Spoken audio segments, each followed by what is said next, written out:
Welcome to Liberty Revealed, the only show where you will learn about all things liberty.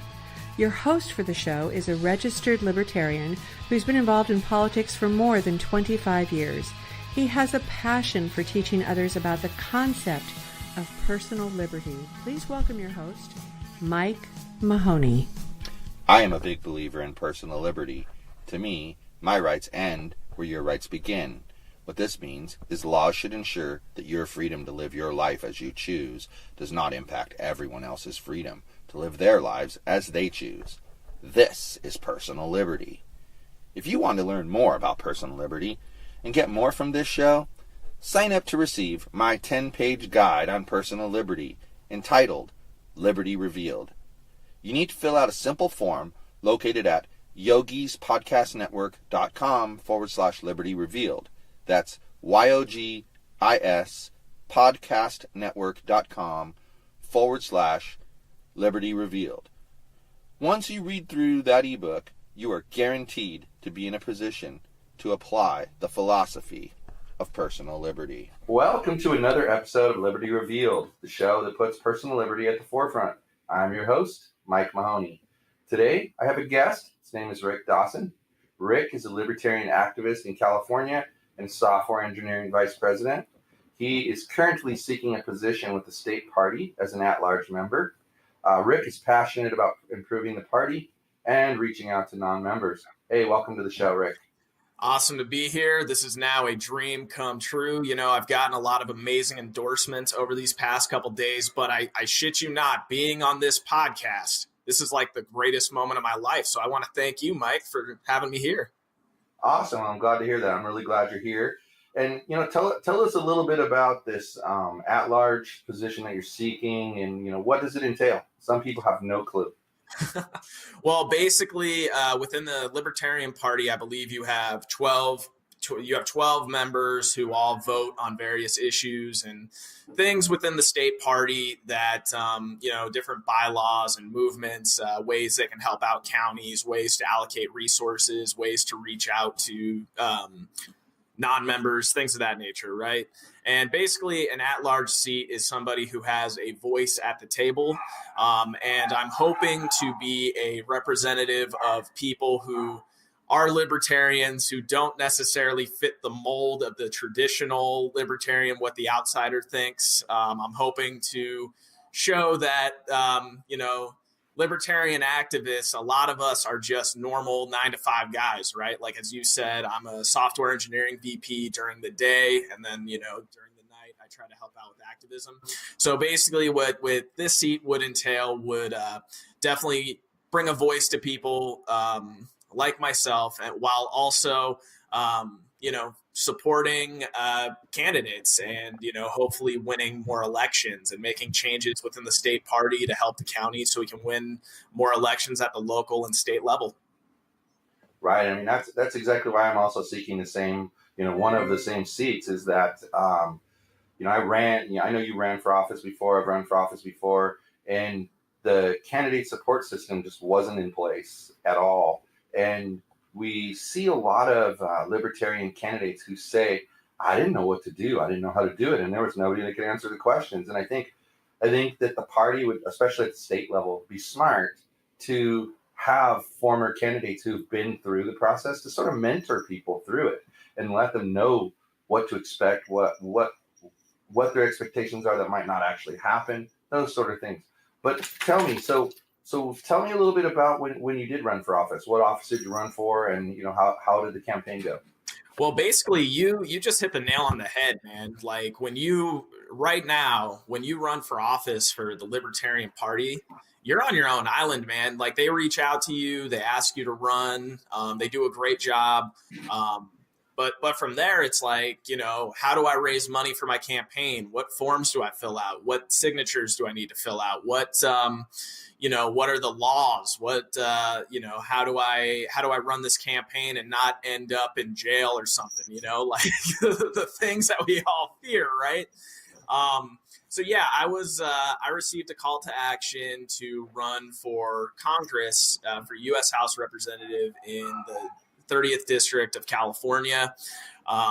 I had no political experience before then, but I had a lot of ideas, things that I wanted to clean up around education and things of that nature in District 30. And, I wanted to be a voice for people like myself. And there's a lot of like libertarians who just don't know it in the 30th district who I wanted to represent and bring our voices out there.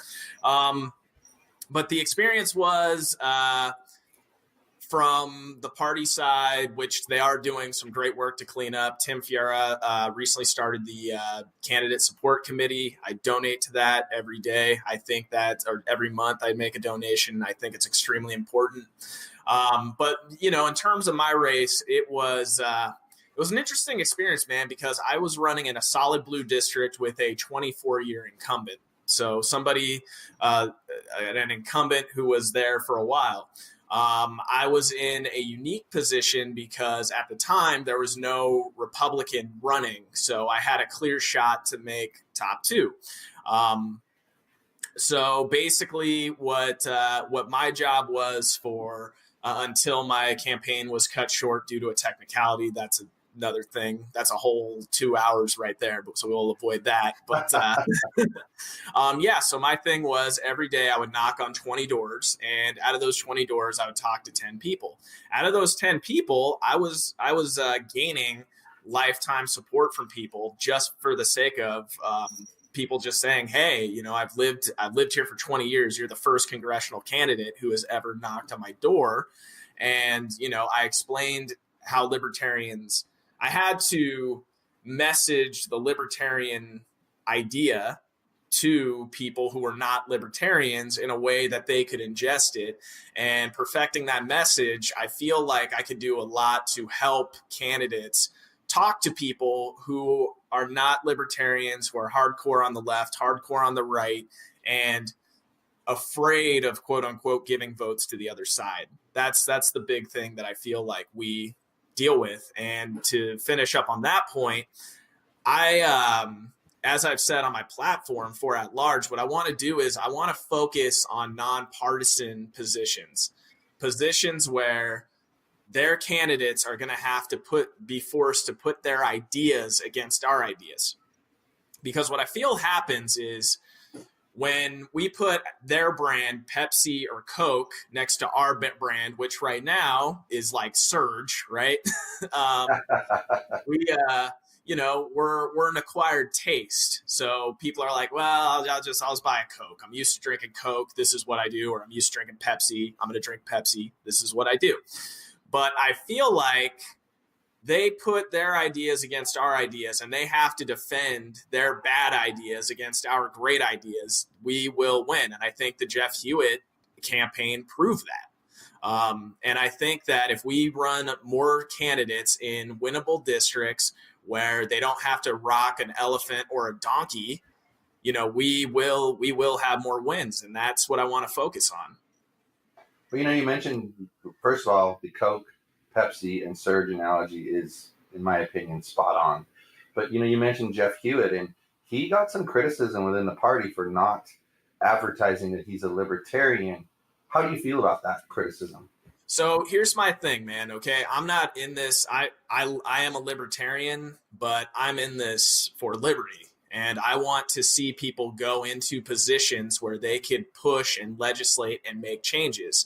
Now, given the analogy that I just gave you, Pepsi and Coke, sometimes people are going to have to run and not say outright that they're a libertarian in order to win. And as long as they legislate like a libertarian, I have no problem with them doing whatever they need to do to win the election, because end of the day, Jeff Hewitt won his race. And because he won his race, he's been able to go on multiple newspapers and, speak out and be a national voice for libertarianism. So for me, I don't care how you get to the dance, just like bring your shoes. You know what I'm saying? Right. So it sounds like you're saying, and correct me if I'm wrong, that the ideology and taking action within that ideology is what's more important than how someone's labeled.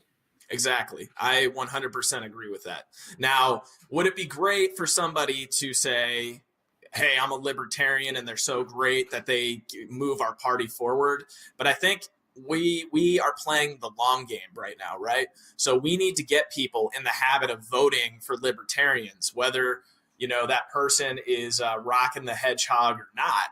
We need to, that's what needs to happen. Like me, I feel like no one, and I love libertarians, man. I love the LP. But the thing about a lot of libertarians, a lot of times the candidates aren't quote unquote libertarian enough, right? Whereas my thing is, I'm like, well, if somebody's gonna legislate 80% of what I want as compared to 0% of what I want, I'll take the 80% every day. Like, Mike, if somebody had $10 million on the table, right, and they said, hey, you can either get $8 million or $0, which one would you take? Right, you take the 8 million, of course. Exactly. So that's how I feel about it. I know that's probably going to land me in some hot water, but for me, this is about liberty, man. This is about making a country and a state sustainable so that my newly born daughter, when she turns my age, she can own a home and she can have freedoms and she can enjoy her life. So that's what this is all about for me, man. So of course, I'm running for the party. I'm a big advocate of the party. The party does well, but we need to win elections in order to make change.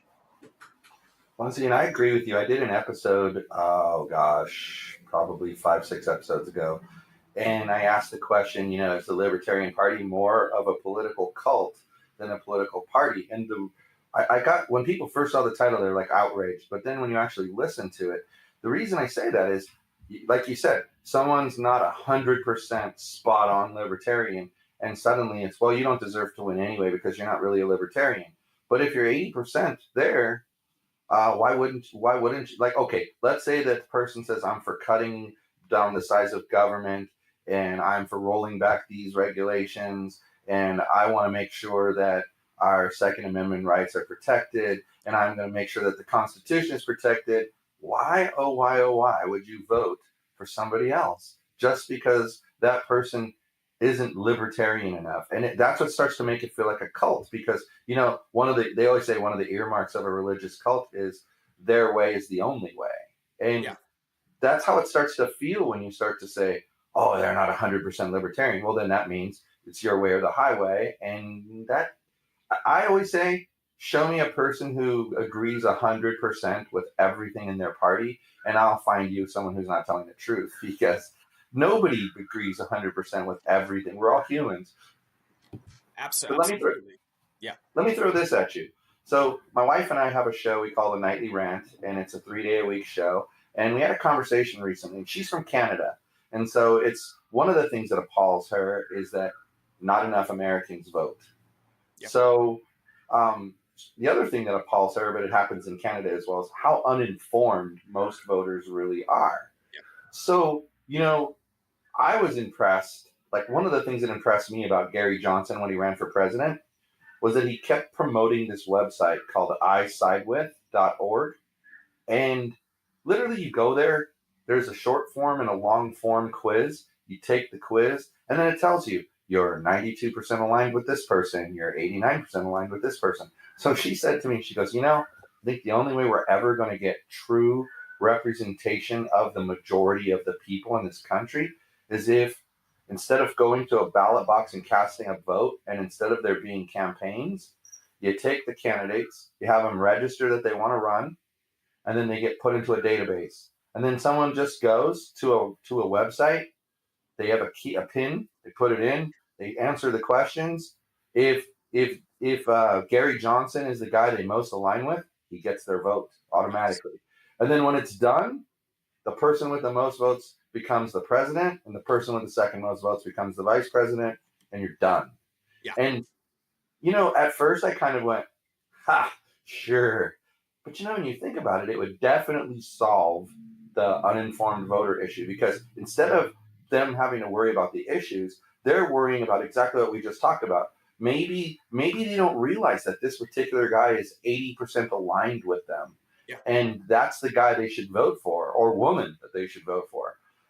But by doing it this way, it would help. So then I said to her, well, maybe instead of doing that, maybe it should be mandatory before you vote that you take that quiz and it tells you who you align with. No BS, nobody spinning it, no, stupid commercials that lie to you.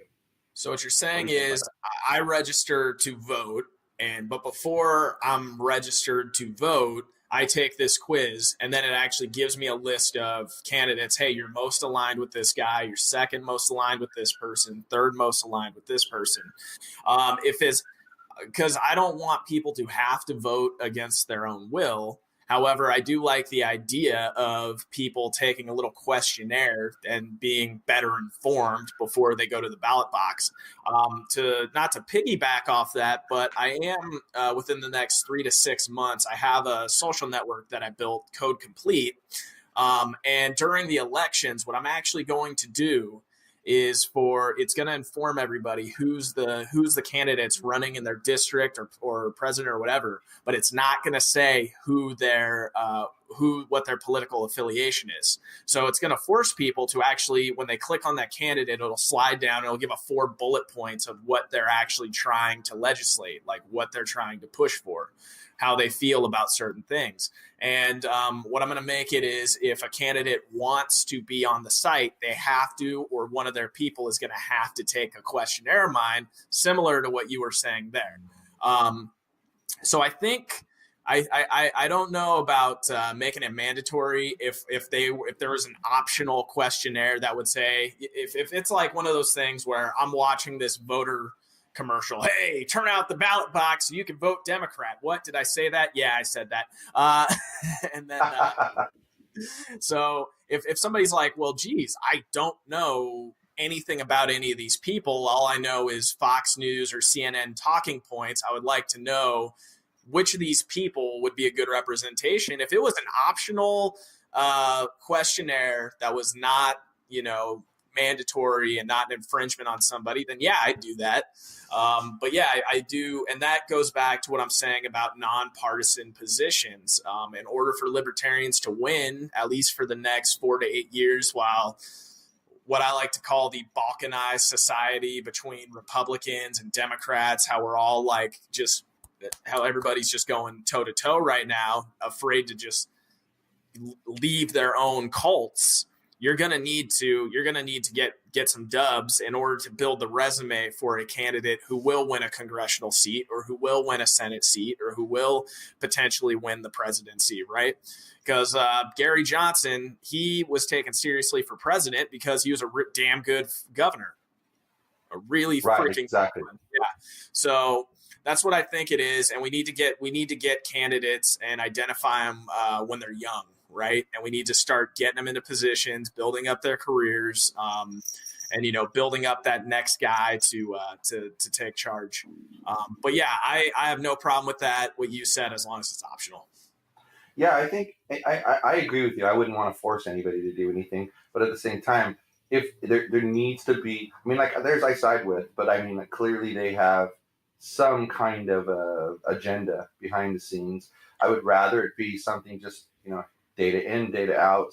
Yep. This is what you get. And literally, her idea was have each candidate, just like you said, fill out a really long form questionnaire where they're not allowed to type in, long answers. Just, true or false. This is what your belief is. True, kind of like the world's smallest political quiz, only make it bigger. Yeah.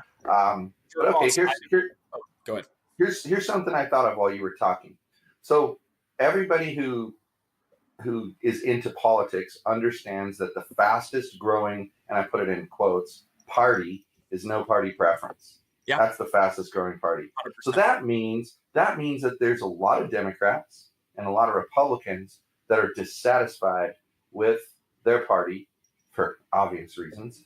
Yeah. And they're deciding to be no party preference. Now, to me, I think that's more of and I actually have a friend who's an NPP, and I tell her, seems like a protest to me more than anything else. And she agrees that it's like, hey, I'm not a Republican and I'm not a Democrat, so I'm just going to be no party preference. So how do you think, to me, libertarians, that's a place where we should be looking to do some outreach and bring some people. But how do you think we could do that? How can we reach those people who are disenfranchised Democrats and Republicans who have left their party and become an NPP? Well, the first thing that we need to do as libertarians is we have to accept to ourselves that, you know, it goes back to the 80%, the 60% rules. It's like, we gotta accept the fact that the people we bring in are not going to be 100% aligned with us. And that's okay. Like, we need to be more welcoming. We need to lose the attitude of, hey, if this person is not libertarian enough, we don't want you. Well, guess what? If we don't want them, somebody else is going to take their vote, not us. Second thing, we need to get better about messaging. I feel like every libertarian, they come out with they come out with the same messaging that's good for us, right? When you're preaching to the libertarian choir, it's awesome, right? But what we need to do is we need to improve. It's like, how do I take the libertarian message and bring it to a disenfranchised Republican, right? Or how do I take this libertarian message and hit it towards a moderate Democrat? So what you can do is, with tools now, with social media marketing and things, is we need to get better at our media. We need to make videos that would appeal to leftists and to people of the right, but make those videos in a way that basically hits on everything that they find wrong with their party, and then let them know why libertarianism is a better answer for them, and let them know. And here's the way it breaks down, man. With people of the left, you need to attack the emotional side of things. So instead of going with taxation is theft and government's bad, we need to have emotional stories. Like one of the stories that I said was, you know, that one leftist over was, you know, 7 years ago, I was living in my car. I was not doing well. And, you know, and then I just told them, you know, picking up myself up from the bootstraps, the free market economy, I now own a home and I got a beautiful wife and a kid. And because of free market capitalism, I was able to get myself out of a bad position. So when you take a stance like that, you appeal to the emotional side of a leftist, or a left-leaning person, I should say, right? With members of the right, it's definitely more of a logical statement. They're going to want to know, like, okay, well, taxation is theft. Great. Well, how are we going to do this? How are we going to budget it? And they're going to be more sticklers for the details. So what I think is, you need specific campaigns to target each of those people, right? Like, and of course, you got to keep, you know, the libertarian base happy. Taxation is theft, all that wonderful stuff that I agree with.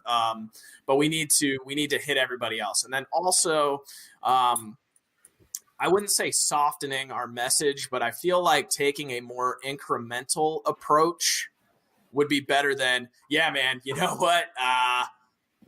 We're going to cut all taxes and that public school's gone, Social Security's gone, like all that. Like, you gotta take an incremental approach, right? You basically have to take the approach of the people who slowly took our rights away. We're going to have to adopt those same measures to take them back, if that makes sense. Yeah, well, you know, you always hear you shouldn't talk about politics or religion, right? I mean, that's something that it's a thing that's been passed down for decades. And I've come to the conclusion over time that those two things are almost identical when you put them side by side. And, you know, because people tend to, they find their favorite candidate, and then, my gosh, like Donald Trump said it, I could go shoot somebody, you know, out on Fifth Avenue and be caught on video, and my base would still vote for me. And he's not wrong. They would. Not wrong. No. Because they worship him. They're not really voting for him as a great leader. There's just something about him they like that speaks to them. Well, Donald Trump, his victory was what I feel was, you had a group of people who were basically being demonized, and basically told by one political side, like, hey, not only are you not welcome, but you are my enemy now, right? And you're going to change everything about yourself. You know, Judeo-Christians, you know, you're the past, right? I'm going to infringe on all of your rights and this and that. And a lot of the other Republicans, if you ever watched, they were kind of these milquetoast guys who would cower because basically they were on the same team as the Democrat, and that's just the way it's always been. Whereas Trump finally stuck by his guns, and instead of being this apologetic dude, he went after people.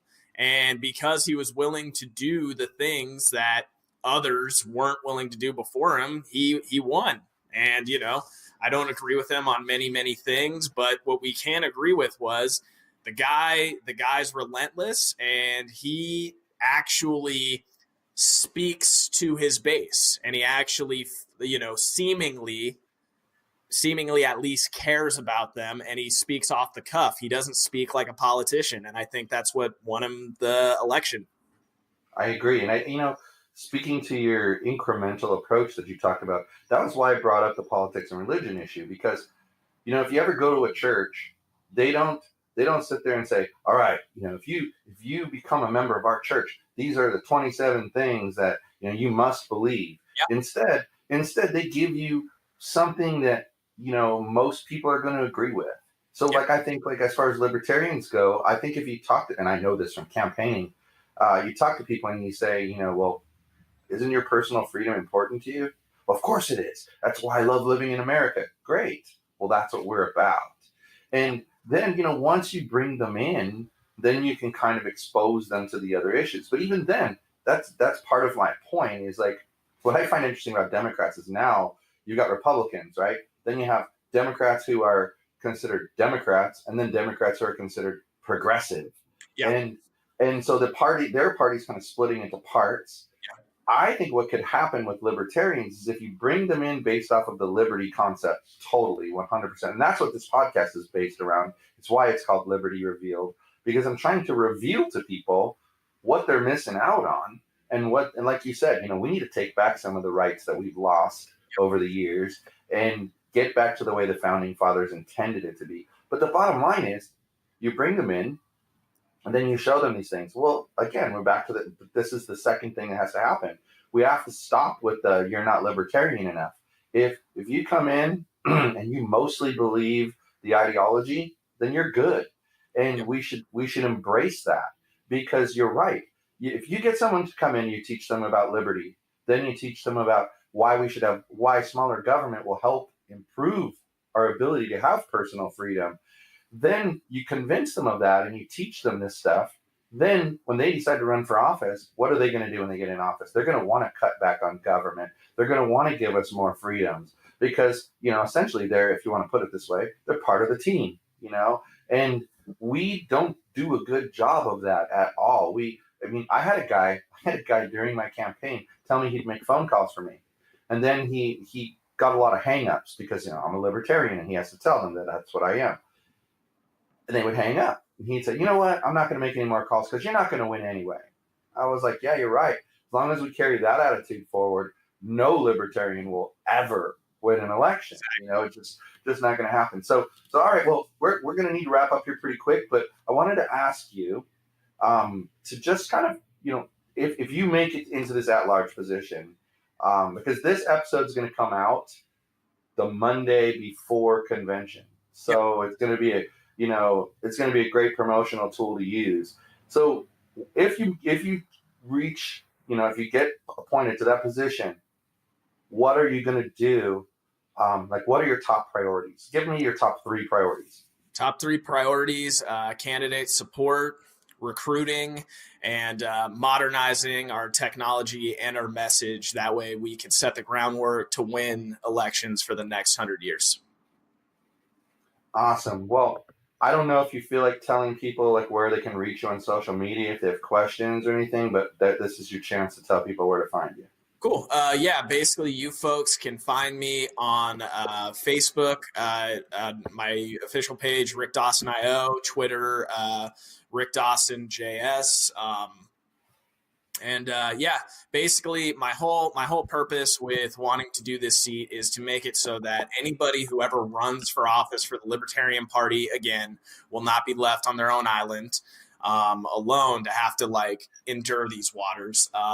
Secondly is I want to get those people who are not quote unquote libertarian enough, because if they vote for you, then they're libertarian enough as far as I'm concerned. I even put on my Facebook page the other day, it's I don't care whether or not you're quote unquote libertarian enough, as long as you don't infringe on my rights, my property, my money, or my guns, we're good, buddy.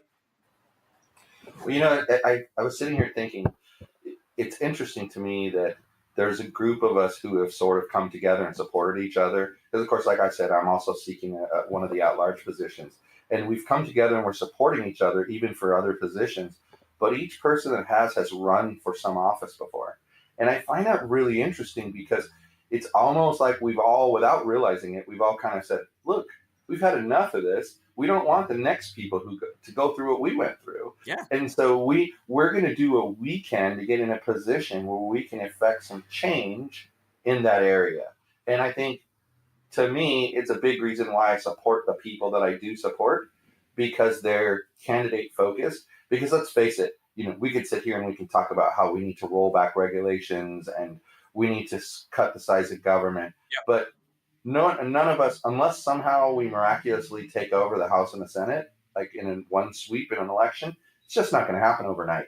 We need to start with a foundation. We need to build upon that foundation, and we need to find the most important issue to our party. And I think, hey, if we want to win elections, we have to support our candidates. They say the best way to accomplish a goal is to reverse engineer it. So you start out where you want to be, and you figure out the steps it's going to take to get to that goal. Well, I don't understand why it seems to be such a mystery to the leadership that candidates are important. You can't, you're smart enough to call someone on the phone and say, "Hey, Rick, will you run for Congress?" and then you say yes, and then they hang up the phone, and then they don't talk to you ever again. Yeah. It's like, all right, thanks, man. Yeah. I completely agree with that. Yeah. So basically, if I win that at-large seat, and as you have my full endorsement and support too, Mike, if we win, I can promise that you and I will sit down and we're going to say like, hey, what's the worst part about running as a candidate as a libertarian? Beyond the stuff you have to deal with when you start banging on doors or picking up phones, right? And I feel like until we address that, then, once we address that and we give people a foundation, a support group, and things of that nature, we're going to be good. And I think you and I would definitely help out Tim's effort on the candidate support committee. And I think that for sure, anybody who's listening to this who wants to win elections, you know what? Voting for myself and Michael would not be a bad path for that. I definitely agree with you. Well, thanks for being on the show. I'm going to wrap things up here. This is another episode of Liberty Revealed. And if you guys are interested in finding out about personal liberty and learning more about it, you can go to yogispodcastnetwork.com/Liberty Revealed. I've got a free PDF that's there. I just pop your email address in there. It'll send it to you pretty much immediately. And it's got examples too. So it's not just, I'm not preaching at you. I'm just showing you, here's situation A and here's situation B, which one shows personal liberty and which one shows someone violating personal liberty. So feel free to check that out. Come back the next time, and please, if you're a member of the California Libertarian Party and you're going to be at convention casting votes, vote for Rick and myself for at-large, because like Rick said, we're going to help candidates get elected. And I think, I've spent some time talking to Rick before, and I think that he has some good ideas for helping candidates. I have some good ideas for helping candidates. And I think what's going to happen is we're all going to come together, and we each going to come at it from a different angle, but we're going to cover all the bases, and you're going to see more strength in our party. So please, like I say, cast that vote. But again, another episode of Liberty Revealed. I'm Mike Mahoney, and thank you for listening. Thanks for listening to Liberty Revealed, the show where you learn about all things liberty. Please visit the show's website at yogispodcastnetwork.com/LR, where you can reach out to Mike directly with your questions and comments. Again, that is yogispodcastnetwork.com/LR.